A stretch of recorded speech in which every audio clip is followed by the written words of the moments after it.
اتنی زیادہ عزت کی جاتی تھی اور ان کو اتنا بڑا مقام حاصل تھا کہ درباری لوگ تو درباری ٹھہرے بلکہ بادشاہ وغیرہ بھی اپنے بچوں کو تہذیب اور سلیقہ سکھانے کے لیے طوائفوں کے پاس بھیجا کرتے تھے۔ مغل دور میں تو طوائفوں کی یہ شان و شوکت اور شاہی محلے کی یہ چہل پہل برقرار تھی، لیکن جیسے جیسے اب مغل امپائر کمزور ہونا شروع ہوا، یعنی کہ اس کا سورج اب ڈوبنا شروع ہوا، ویسے ویسے اب طوائفوں کی شان و شوکت اور اس محلے کی اس چہل پہل کا سورج بھی ڈوبنے لگا۔ 18ویں صدی آتے آتے تو حالات اب اتنے زیادہ بگڑ چکے تھے کہ اب لاہور کے اندر پہلی بار عورتوں کے بازار کھل گئے تھے۔ بازار کھلنے کی وجہ سے تو مانو طوائفوں کا کام بالکل ہی ختم ہو گیا۔ یہاں پر اب یہ بھی بات یاد رکھیں کہ اس دور میں طوائف ہونا یا بازارو عورت ہونا یعنی کہ سیکس ورکر ہونا الگ الگ باتیں تھیں۔ مغلوں اور افغانوں کے بعد اب لاہور پر راج قائم ہوا سکھوں کا، اور مہاراجہ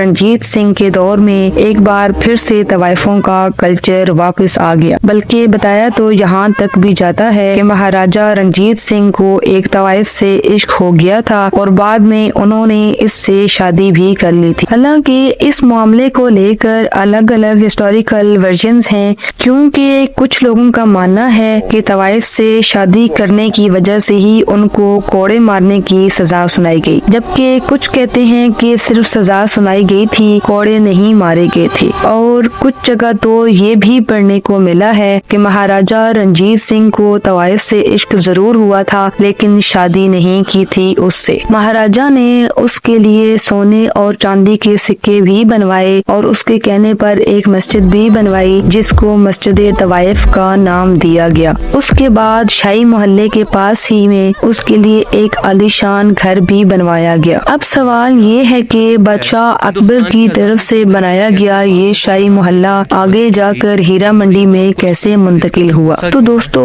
اس کی کہانی یہ ہے کہ سکھوں کے دور کے جنرل ہوا کرتے تھے جن کا نام تھا ہیرا سنگھ ڈوگرا۔ مہاراجہ رنجیت سنگھ کی موت کے بعد انہوں نے اس شاہی محلے کے اندر ایک بازار کی شروعات کی تھی۔ طوائفوں کے اس محلے میں کافی بھیڑ رہا کرتی تھی تو انہوں نے سوچا کہ کیوں نہ اس بازار میں ایک اناج منڈی بنائی جائے، اور بس وہ منڈی بنانے کی دیر تھی کہ اس منڈی کو ہیرا سنگھ کی منڈی کا نام دے دیا گیا، اور وقت گزرنے کے ساتھ ساتھ ہیرا سنگھ کی منڈی کو ہیرا منڈی کہا جانے لگا۔ سکھوں کے دور میں تو شاہی محلے میں رہنے والی ان سبھی طوائفوں کو امپائر کا پروٹیکشن ملا ہوا تھا، مگر پھر انڈیا کے دوسرے علاقوں کی طرح اس علاقے پر بھی ایک وقت میں انگریزوں کا قبضہ ہو گیا، اور انگریزوں کا دور آتے ہی حالات پھر سے بدل گئے، کیونکہ انگریز تو ظاہر ہے مال کمانے آئے تھے، وہ بھلا کیوں ان طوائفوں کو فتح دے کر اپنا خرچہ کرتے۔ نتیجہ یہ ہوا کہ ایک بار پھر سے لاہور کے اندر عورتوں کے بازار کھلنے لگے اور ان طوائفوں کا کام کاج بند ہو گیا۔ ایون اب تو طوائفیں خود بھی روزی روٹی کمانے کے لیے جسم فروشی کے لیے مجبور ہو گئی تھیں۔ انگریزوں نے اس کا بھرپور فائدہ اٹھایا، کیونکہ ہیرا منڈی کا یہ علاقہ ان کی چھاؤنی سے بہت ہی قریب پڑتا تھا اور سب سے زیادہ طوائفیں وغیرہ بھی اسی علاقے میں ہی رہا کرتی تھی۔ تاریخ بتاتی ہے کہ سن 1860 کے آس پاس میں اس علاقے میں ایک خطرناک بیماری پھیلی، جس کی وجہ سے انگریز لوگ اپنی چھاؤنی چھوڑ کر اس شہر سے باہر جا کر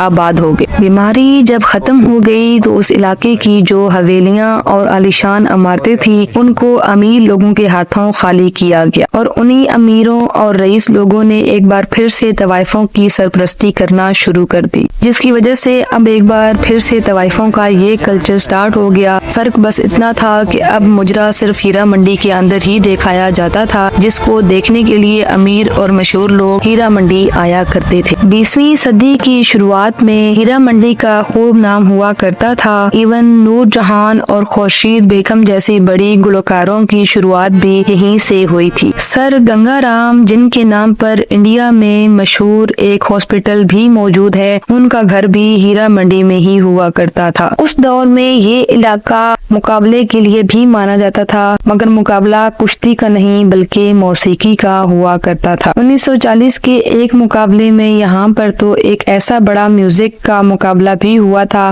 جو آج تک بھی مشہور ہے۔ یہ مقابلہ تھا استاد بڑے غلام علی خان اور استاد امید علی خان کے بیچ۔ اس مقابلے کو دیکھنے کے لیے ہزاروں لوگ وہاں موجود تھے. دونوں ہی لوگ رات بھر گاتے رہے اور کوئی بھی ہار نہیں مانا. آخر میں بڑی مشکل سے دونوں کو روکا گیا اور دونوں کو ہی جیت کے میڈل سے نوازا گیا. فی الحال اس کے بعد سن 1947 میں جیسا کہ ہم سب جانتے ہیں کہ انڈیا پاکستان کا بٹوارا ہو گیا اور لاہور کا علاقہ پاکستان کے حصے میں آ گیا. ویسے تو پاکستان کا بٹوارا ہی اسلام کے نام پر ہوا تھا، لیکن اس کے باوجود طوائفوں کا یہ کلچر اگلی 3 پشتوں تک لاہور کے اس علاقے میں برقرار رہا. مگر پھر سن 1978 میں جب پاکستان کی ڈور جنرل ضیاء الحق نے سنبھالی تو انہوں نے مجرے پر بین لگا دیا اور اس علاقے سے طوائفوں کا کلچر اور طوائفوں کا وجود بھی ختم ہو گیا. لیکن ہوا یہ کہ جیسے ہی ان علاقوں سے طوائفوں کا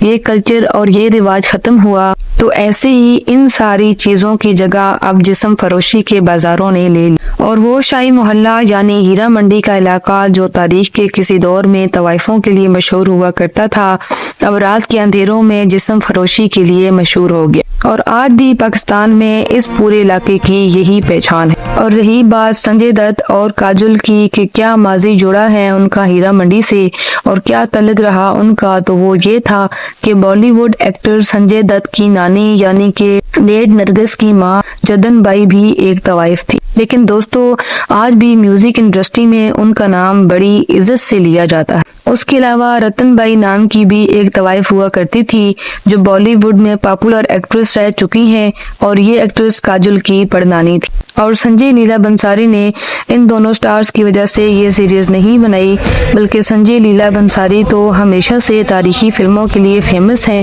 اور انہوں نے یہ مووی 14 سال پہلے سے ہی پلان کی ہوئی تھی. اور ان کا کہنا تھا کہ اس کاسٹ کو سیریز میں اس لیے پیش کیا گیا نیٹ فلکس پر کیونکہ یہ 3-4 گھنٹوں میں بیان نہیں ہو سکتی تھی. امید ہے کہ آپ کو اس ویڈیو سے بھی کافی انفارمیشن ملی ہوگی. اپنی رائے کا اظہار ہمارے کمنٹ باکس میں کریں اور مزید ایسی انفارمیٹیو، پاپولر اور ہسٹوریکل ویڈیوز کے لیے سبسکرائب کر دیں چینل کو اور اس ویڈیو کو ضرور لائک کر دیں.